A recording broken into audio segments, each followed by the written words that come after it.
Welcome to Old Stuff Show, and also welcome to Schools of the Past. We're going to start off with a question today. What does the strap, a fountain pen, an ink bottle,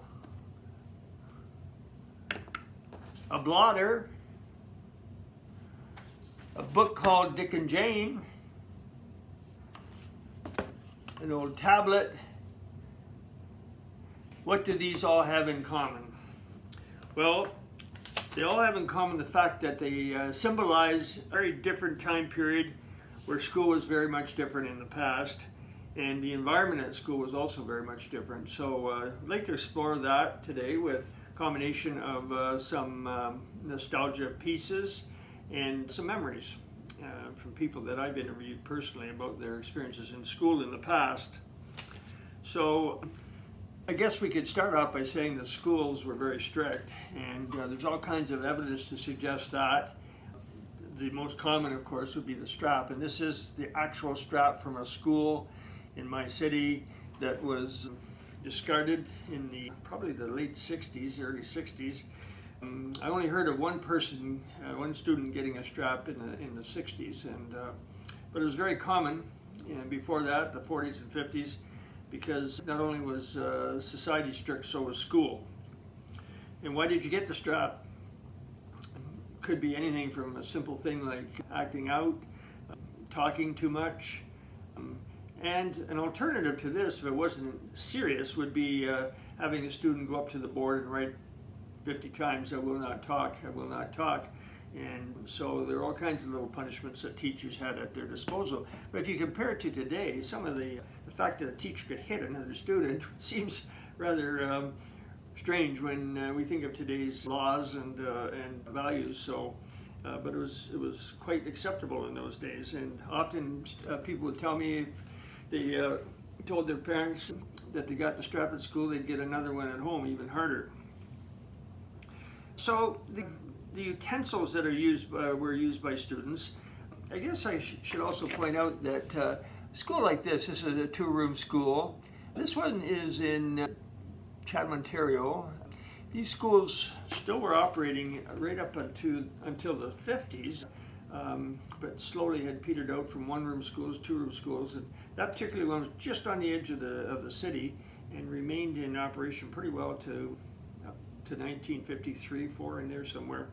A lot of these schools were purchased by families, and you see this around the countryside today, that these have become private homes. But the writing, the utensils, there's different ages I'm going to show you here of the Inkwells. So these are ink bottles, rather. So these bottles had rounded bottom, and then the ink, which would be something maybe like this, a common one, script, and maybe a little older one here, Carter's ink, Midnight Black. These would fit right into the corner of the desk. The top right corner, there's a hole in the desk, and that's where students would put their inkwell and use their fountain pen. So the fountain pen was pretty simple. Those of you who don't know how that worked, there's a little clip on the side here, and you push the clip down, put it in the inkwell, pull the clip up, and it sucked the ink up into the pen, and that way you could use it. And it was very liquidy, so every student had to have a blotter to blot that excess ink so that it wouldn't cause a mess. And of course, companies were taking advantage of advertising on the other side. Every company imaginable used the advertising opportunity to have a blotter put out for their own advertising purposes. So the writing was very, very time-consuming in many ways. In my book, I have a quote here where one person said to me, "Writing was important. In penmanship, you learn to write by moving the whole hand rather than the fingers. You practice over and over again with a pencil and on the blackboard. That's why there were so many good writers back then. And I think many of you who've ever seen a letter that was written way back realized that the writing was amazing. It was pretty spectacular.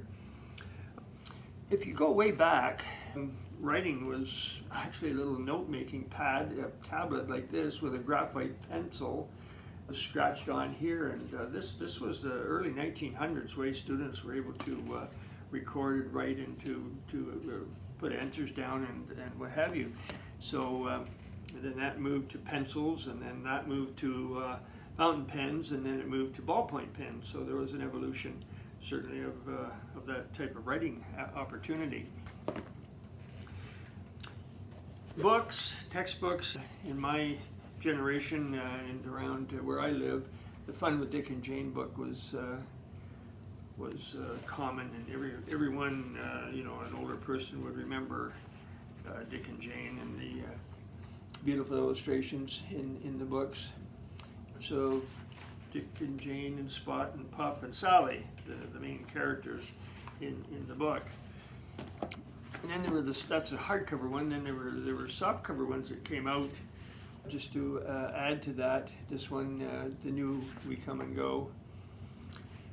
This one I haven't used myself. I don't remember using it, but Golden Windows, all these readers. And then those of you who seriously collect readers from way back, know that there's Ontario readers in my province, Ontario Book 1, Book 2, Book 3, and so on. They're all graded according to the grades that were used. And then arithmetic, not called mathematics yet, and the times tables might be practiced on the board, and you know, you went over and over and over again. That's why a lot of people who are older today can add up faster than they can do it with a calculator. They can add it up in their heads. Punishment, really up to the 60s, it was kind of interesting, because there were still teachers who were about to retire in the early 60s who had come through teaching in the 30s and 40s, and things were very strict then. And people have told me stories about incidences that most of us wouldn't believe, but there's one teacher who was well known, and he was at the T of a hallway, and everybody in the school had to move in single file between classes, and he was at the tip of the hallway there, and his job was to make sure that the lines were straight. And what he did is he took an open compass, and he taped it on, and he would jab you if you're out of line. And that's not an exaggeration. That did happen. And speaking of lines, like in this school, for example, there was a boys' entrance and a girls' entrance. Boys and girls seemed to be separated, and that just was a cultural thing of the time, and sometimes even in class. Other odd memories that people had of punishments, and some were quite severe. One remembers a student being put into a locker and told to stay there until the end of the class, until the teacher came back and let them out. So that was rather fun, interesting. Another person had the memory of a teacher having a student lie on at the front of the room on his back. And the teacher, while he was teaching, had crumpled up a little round ball of paper and had a yardstick and was practicing his golf swing with the paper on the student's stomach. Nobody laughed, because then you were up for the same punishment if you did. So that's kind of hard to believe.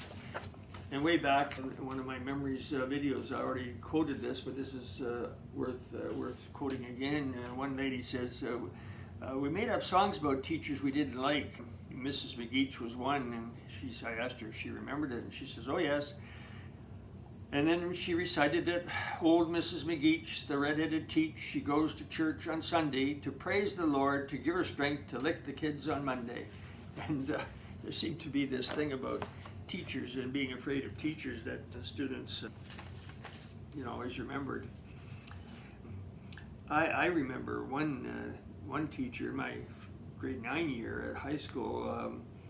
He was a new teacher, and he was about to be inspected by the English inspector who was going to come around, and we were warned that that person was going to be coming and sitting in a room.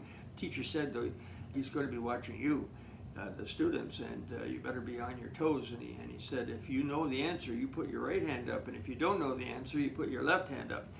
I think that inspector was very impressed with the teacher's ability to get the kids to get involved in the class. So I saw him one time and he denied that he did that, but I do remember that happening. So one of the fun things in school, though, was sports. We always had opportunities to be involved in sports and school teams and this type of thing. And it was more important maybe before the big organized sports in the communities that we have today. But school sports was always a fond memory that I had. And so, do we all have our favorite memories of school? I think so. We have certainly friends that we made, and funny stories that we remember. And some schools had yearbooks.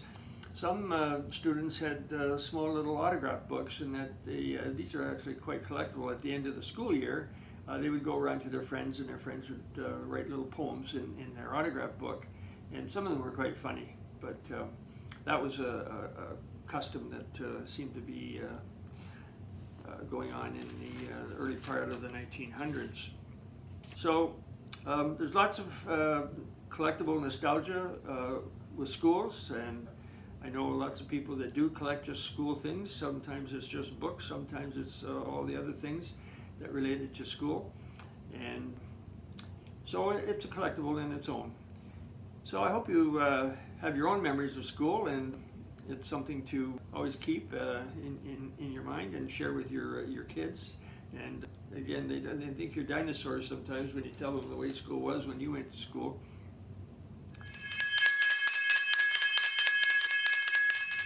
So we'll wrap it up. I just want you to remember that I do have my eBay site, and it'll be explained at the end of the program on how to reach that. And also, I've been giving shout outs to Nancy at Wishes and Weeds. She's especially working with junk journals, which I find kind of interesting because it relates to a lot of the ephemera, the paper ephemera that I do sell. And so I have a whole new group of people that have a different use for that kind of ephemera. So I have put some of the ephemera for junk journals specifically on eBay, and all you have to do really is punch in junk journal materials, and my stuff would come up, I think. So that's it for today. Happy collecting, and happy memories of school. Bye for now.